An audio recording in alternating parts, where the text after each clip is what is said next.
What's going on, everybody? This is Corn Beaner. Today is April 12th, 2013.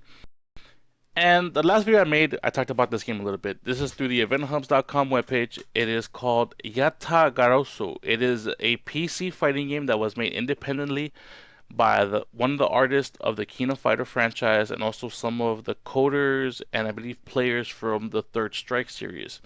It does have some commentary from Murderface Taquito, Kokojin, and KSK. Um, and if you're going to download this game, and this video is going to be a little bit long, so please bear with me. So if you have time, please stay tuned. If you don't, there is going to be some setup required. But if you go through the Event Hubs page, you click on the Rice Digital link here, and that'll take you here to the Rice Digital Yatagarasu title page.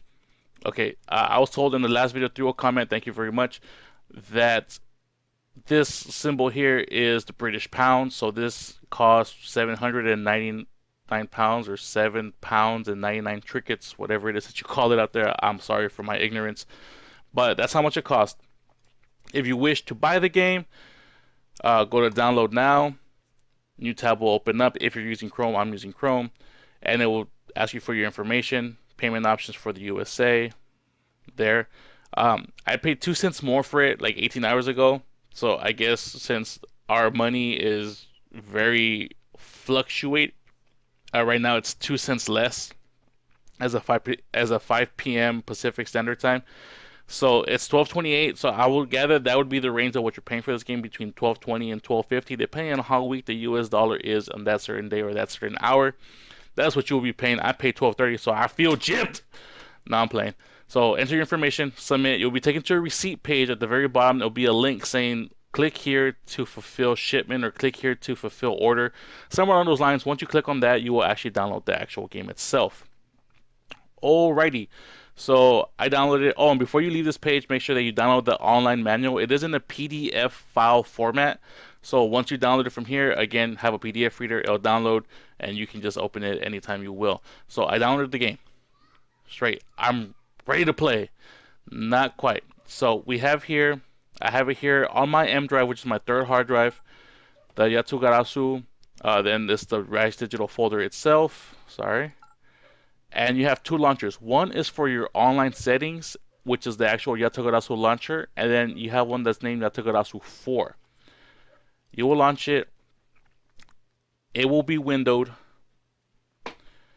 like this. You can put it full screen. Everything that you see here will actually be in window mode, just because when I full screen it, for some reason it lines up to the very top left and it just looks weird. So I have to do everything windowed. Perfect. Okay, so I launched it from there. We go past here. If you notice the bottom scrolling characters here, they look weird. Reason being is because when you open the actual instruction pad, it'll tell you here, thank you for purchasing Yatagarasu from Rice Digital. A hefty share of your money will go to the developers. So please support this game. It's $12. You know, I'm not trying to tell you guys how to spend your money, but honestly, what else are you going to spend it on? A re-release of a game that was released over 10 years ago? You know, give some money to developers that actually need it. Sorry, that's my rant. But it says there's, again, not trying to spend your money, just support. That's all I ask. Notice, as Yatagarasu is a Japanese program, we recommend it through Microsoft's Applocale, as it may not function properly without it. Okay, so as it stated here, you have this here. You can click on the actual website. It probably won't let you do it. I was actually able to copy and paste this somehow, some way. I don't know why it's not letting me do it now, and now it's just pissing me off. Well, if you can highlight this and copy it or open it through this link, do so. Come up here and you will open a tab, copy and paste the same actual website that's there. I did it. This is the Microsoft Applocale utility. You will download it. Perfect. Alright, but even with that, you have some setup. Again, I downloaded it, moved it to my M drive, and now I have it here, the Applocale. You will see the screen go black, so I'm going to try to walk you guys through it. Once you get this, it says run. Run it. I have the repair Microsoft Applocale. Yeah, we're going to pretend this is a brand new actual installation, so please bear with me. you would actually install it. You would click next, and it would right here it goes black. It says, "Do you want to allow the following program to update software on this computer?" You would click yes. Now it comes here, it tries to install it and says there is a problem with the Windows installer package. A program required for this install to complete could not be run. Contact your support personnel or package vendor. Okay, so what does that mean? You close it, you keep that there. Now you go back, and I will link to all this stuff down below. So if you guys don't want to listen to this, fast forward to the actual game itself, and you guys can go there and do it yourself. But I came here to My Digital Life, and it says how to install Microsoft Applocale in Windows 7. Sure enough, it says that it won't run it correctly. Here is the part of the problem that we had, which is the warning that we got at the very end. The way you're gonna run it is if you're running Windows 7. I have Home Premium 64-bit. I don't think it matters as long as you have Windows 7. If you're running Vista, I think it runs by default. If you're running XP, not sure if it even works. But let's keep going. Okay, so you're gonna come here. You're gonna go to CMD to bring up your command prompt. All right, don't click on it just yet. Highlight it, right click it, run as administrator. Again, it's going to go black. Do you want to allow the following programs, blah, blah, blah. Do you want to allow the following programs to make changes to this computer? Click yes. All right, now you have your command prompt. Now, by default, if you have one hard drive, this is where you're gonna avoid a bunch of the stuff that you're going to see here, and you can either go C, and it's going to give you the default folder, and then type applocale.msi. Okay, so again, if you have one hard drive, this is what you're going to do. You're going to leave it there as it is. Just type applocale.msi. Press enter, and it will launch. For me, I have 3 hard drives. My apploc is actually on my M drive. So M:\enter. Now you see that my M drive is on screen, ready to be instructed to do what I will it to do. From this point, I will type applocale.msi. Alright, great. So now, from there, I will press enter, and you will get this. Do you want to run this file? mmloc, that's where it's at. So yes, I would run it. Again, we're going to pretend this is a fresh install, repair, Microsoft Applocale, yes, finish. Okay, from this point, boom, all of a sudden you don't get any warning, you don't get anything. You're taken to the Applocale information. Perfect. Look, all that stuff is gravy. Okay, cool. Now it's actually run. So, now part of the problem I have with the actual setup of that program itself is that when you install a new program, usually on Windows 7, it is right here in the front. It did it once, didn't come back again. So what I recommend you guys do is go back to the bottom, type app locale. You'll see the actual program here. Sweet. Highlight it, right click it, and right here is going to say, for me, unpin to start menu, because it actually is already there. By default, it will say pin to start menu. Highlight that, click it, so it pins it to your start menu. Great. Now we have it here. Now we're here to the app locale. Now it actually runs. Press next. Okay, now when you get to the locate the application, you're going to have add or remove programs or launch an application. I chose launch an application, went to the browse button. This is on my M drive. So my M drive, Yatagarasu 4 Rice Digital folder. Again, I have 2 launchers here. I put this one in here. The Yatagarasu 4, which is the game executable or the game launcher. It inserts the file here where it was blank before. Press next. It auto detects that it's a Japanese language. Do not change that. Go next. When you get to launch the application, it says click finish to launch the target application in Applocale compatibility mode. Okay, what I'm going to recommend you guys to do, so you don't have to go through this process every single time you want to launch this game, is it says create a shortcut to always run this application with Applocale. Gravy. Link description. By default, it will name it the same as its default name in the folder. That can cause some confusion. So what I would recommend is naming it to something that you would remember represents that program. For me, it was simple. It was shortcut Yatagarasu 4. Alright, I clicked finish, it launched it. Great. But I'm not going to launch it just yet. So what I would recommend you guys do again is come back here, start typing in short at the very bottom, start typing in shortcut. You see that I have it here, shortcut to Yatagarasu 4. And you will do the same thing. Once you see here where it says pin to start menu, pin it, and now you have it here. All right, perfect. I'm not gonna launch the game just yet. Oh, actually, you know what? Let me show you guys so you guys can actually see it. It'll give you a little warning. Just click OK. I guess they want you to buy like a different version of Windows so you can actually run your Japanese programs.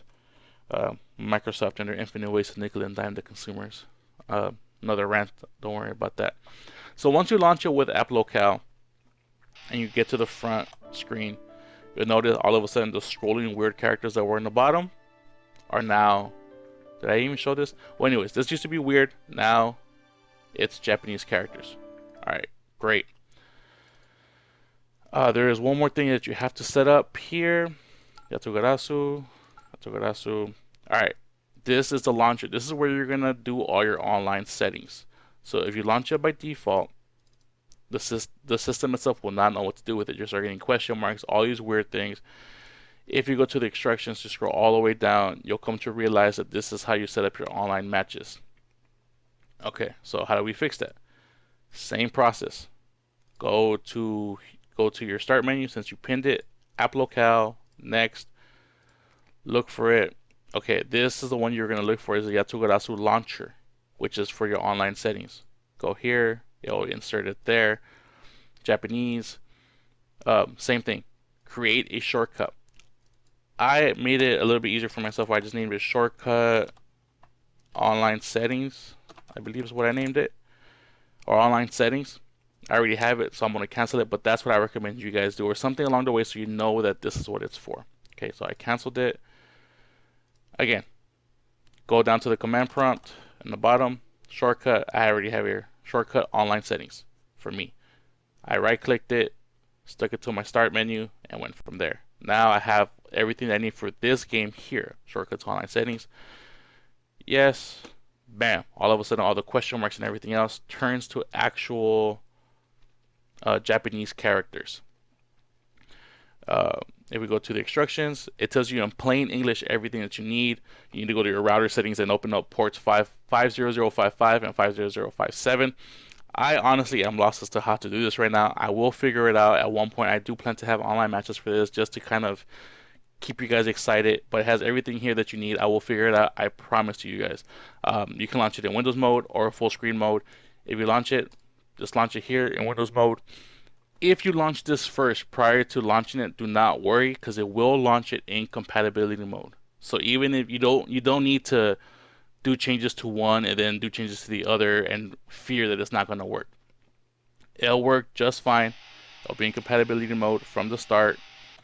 So right at the bottom, as you can tell, again, Japanese characters. Awesome.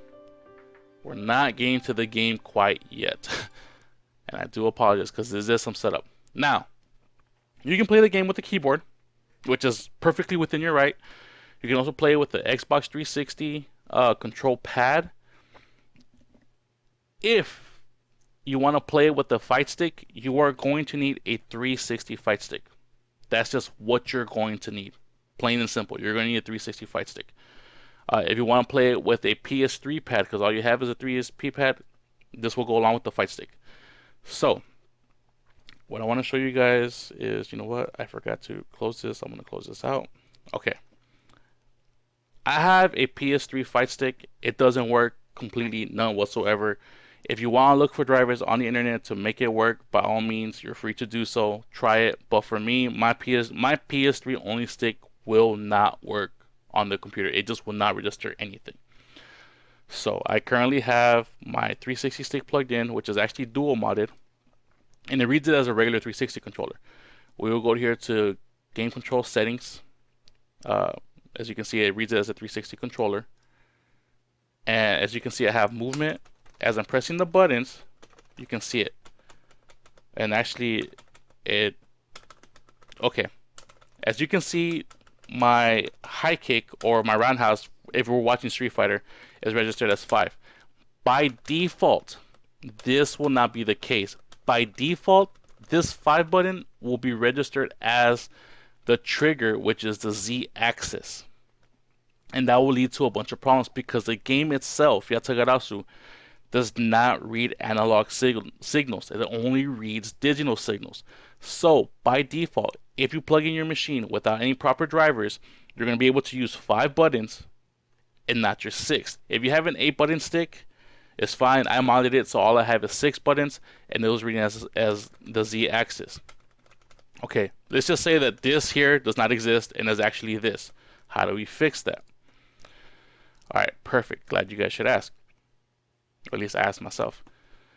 All right, so I have 2 websites here. The Motion Joy website, which is the creator of the program I'm about to show, and the Softonic website, which I believe you can download from the same tool as well. Determine which website you want to download from. They're both safe from what I can tell. But again, I downloaded this program 2 years ago. It has no problems. Just, you guys are going to have to know who you guys are going to want to deal with. I would recommend more the Motion Joy because they are the creator. This is their website. Again, everything will be linked down below. Go to downloads. It has everything that you're going to need right here. 32-bit, 64-bit, everything is all set up right here. Download it. I already did. Perfect. Okay. So now we got it to read the Japanese way correctly. We got it to launch properly. And now we're trying to find a fight stick. Okay, so I have it on my desktop. It's the Motion Joy. Oh, I guess I got it from motionjoy.com. All right, so once you launch it, it's going to go black right now. My screen is black. Do you want to allow the following programs? If you're just installing it, you press yes. I'm going to press no because I already have it installed. Once you have it installed, you get your DS3 tool. Perfect. Once you launch that, boom, you have it right here. All right, perfect. Now, this to me has been the most invaluable tool when it comes to me PC gaming. Outside of first-person shooters and real-time strategies, I'm straight keyboard and mouse when I game on my computer. But since I do play consoles a lot, games like Tomb Raider and other action games, even driving games, I find easier to play with my gamepad. I didn't want to buy a 360 gamepad, so I bought this so I can use my 360 controller. My DualShock 3 controller. I plugged it in via USB. This reads it perfectly. This is the best emulation program for controllers, period. So right now I have my 360 fight stick plugged into it. So once you're here, click this, go to Xbox 360 controller emulator. Enable it. Notice that it'll have what you actually have connected to it. Since the problem that we're having is that the right trigger button, which is your roundhouse button in a game like Street Fighter, reads as a trigger and not a bumper, this game will not work with it. So you go to options.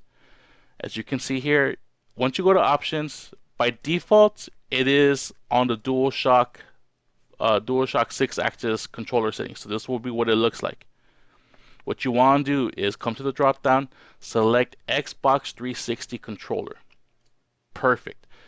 Everything in the forefront, as far as the first 4 buttons, are going to be the same. A, B, X, Y, that's all fine by default. The problem that we had was that my Fierce button, which is the 3rd attack button on the top, reads correctly as the right bumper.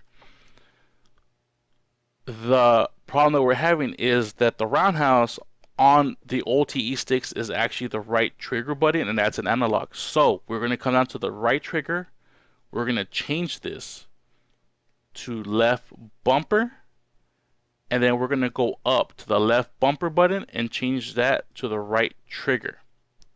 Now, I don't think that it's imperative that you change both of them, but I do it just to cover my bases, and I just want it to work.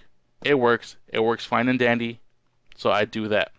Perfect. Okay, so now that I have both changes done, once again, we're going to change the left bumper to right trigger, the right trigger to left bumper. Oh crap, I pressed the wrong one. Left bumper. Okay, cool. Now we have it set up the right way. So right trigger to left bumper to right trigger. Save the changes. You can click it once, but I'm one that likes it to work. Alright. So now, the stick works. Everything works. Now we're ready to go. Let me run through this a little, just very quickly.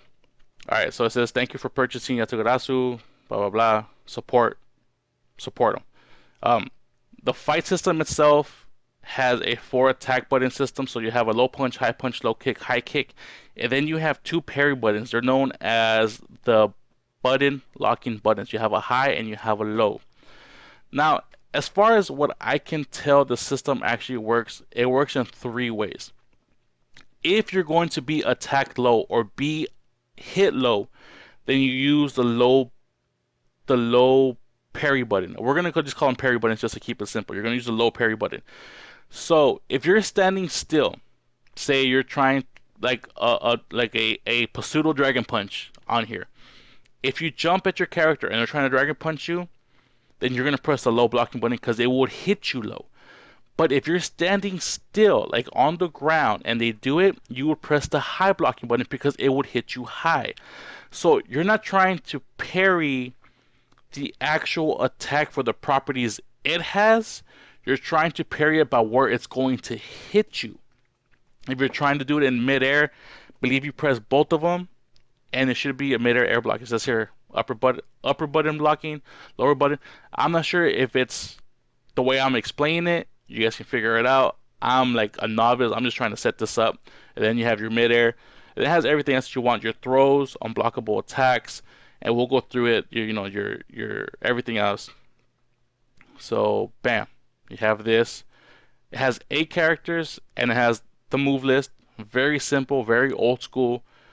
King of Fighters, Street Fighter 2 type of things. My favorite character so far is Ku, and I like Jet. Ku is kind of like your basic, like Street Fighter, very easy to get into character. Jet is more of like your Dudley character, and he's pretty badass. I really do like him. Another character that I hate fighting actually on versus the computer is Shimo, and Shadha is kind of your Hugo slash, I believe the character was M. Has a bunch of hyper armor attacks that you kind of got to hit through. Very good characters all the way down. Okay, so now after everything is set up, we did the Applocale, we set up the stick to read correctly. Now we're finally ready to finally launch the game. Once you Applocale temporary, whatever, you launch it. Now, sorry that this is gonna have to be windowed again. If I full screen it, if you guys want to see what it looks like, I'll show it to you. But if I full screen it, it actually goes to cover this part of my screen, which I don't like at all. So that's the reason why I'm going to leave it windowed so you guys can actually see it right in the middle. That looks better. So look, see if I full screen it, it looks fine to me, but it most likely be in the upper left for you guys. So I'm going to go back to window mode. I press a button, go to button config, and here you have your setup. So my low punch, I just go through the bases. Everything works fine. The problem that we had with the other one was the right trigger. It actually would not register a button on this location right here. So I was stuck with 5 buttons. Unless I wanted to use the select. So we have training, I press select, and then I have the pause, which is start, exit, fine. Alright, cool. So now we're at the game itself. Have an arcade mode. Again, I like cool. You have 2 supers instead of 3. The 2 is fine. And then you pick your commentator. Coco Vision, KSK. I'm gonna pick the Metal Face just because I respect this man for what he actually does. Takedo to me is the best fighting game. I don't know if you guys can hear my phone. I'm gonna let it go to voicemail.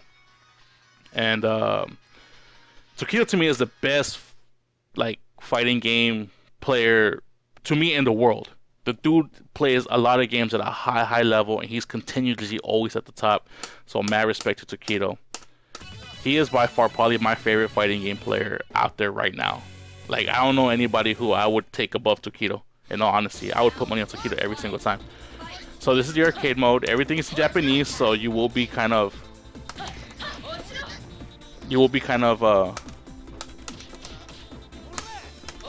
lost in the story if you don't read Japanese. The game feels like a mixture between King of Fighters and Third Strike. It moves kind of at a Third Strike. No, sorry, moves more of a King of Fighters pace, but has like similar antics as a Third Strike. It's kind of a mixture. It's kind of weird, but it feels really nice. Oh, I wonder if you guys saw the parry there. That normally would be blocked high, but I blocked it low because I was actually jumping. So if you saw the parry, it was that blue screen. that you get.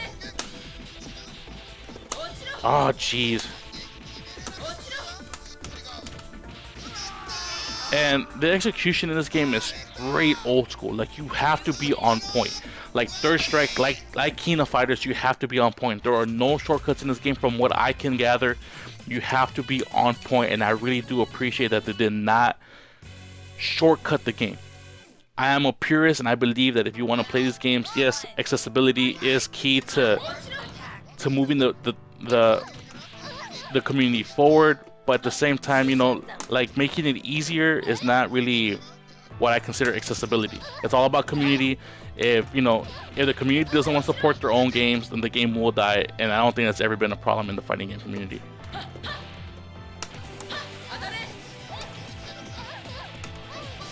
Oh jeez. Oh, you saw that overhead? Chick. Okay, so the game looks very cool. It looks very old school. It's a $12 game, but like, again, like I'm saying, I don't want you guys to spend your money, but what are you gonna spend $12 on? Support the local community. Oh, there goes the combo. That's all I want to show you guys. So we have the combos, we have everything going. The game is fun, and no, honestly, I spent like 6 hours just playing the game against the computer, because the game is actually that fun that I have fun with it against the computer. You have your versus mode here. I haven't figured a way to set that up yet because I really haven't tried. I'm pretty sure all you gotta do is connect it and make sure that everything is read correctly. And you have a training mode. Same thing, training mode. I'll pick Jet, Taquito. And then these are your commentators. I'm pretty sure they say some pretty epic stuff sometimes, but it's in Japanese, so I don't understand it.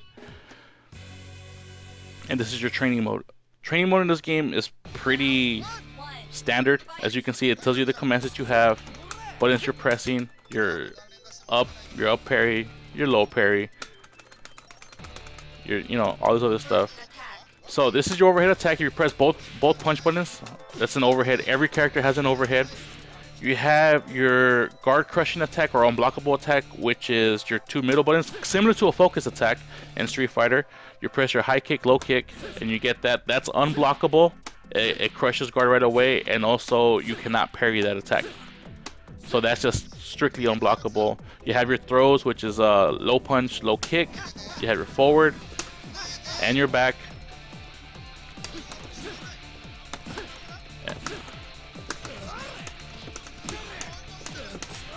And this character I like because he has like that dudley setup where you trip him and then you get him with the... And he also has a reset. I don't know if I remember it. There you go. That's the reset right there. So I like this character a lot. Okay, so when it comes to the actual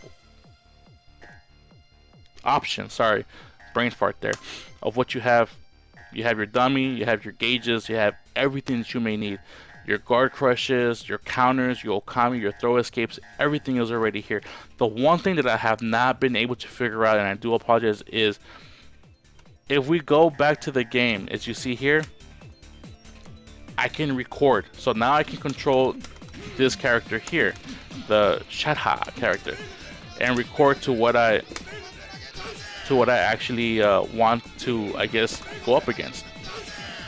The only problem that I have is that I don't know how to get this to play it back. So I'm pretty sure that it's easy enough to get how to do it, but I don't know how to actually do it. And it's been like a big thorn in my side. Okay, so I'm gonna let this run for 60 seconds just to make sure that it records.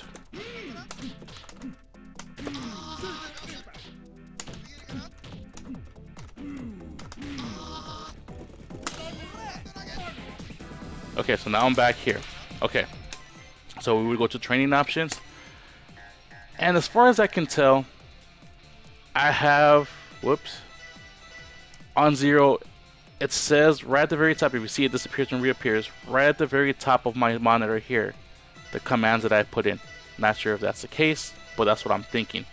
Okay, playback type, put it on a loop.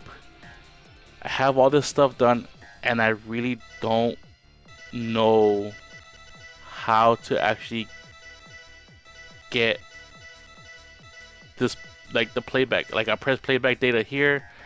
This stuff here just seems to erase it, so I wouldn't recommend it. But if I exit and then return to game, nothing happens.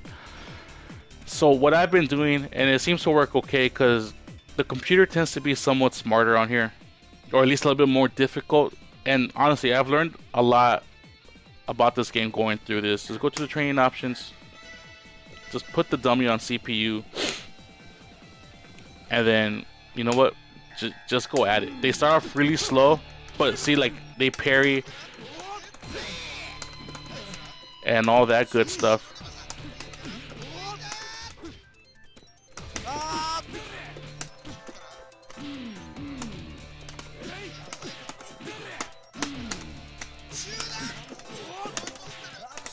My little reset right there, I like that. Ah!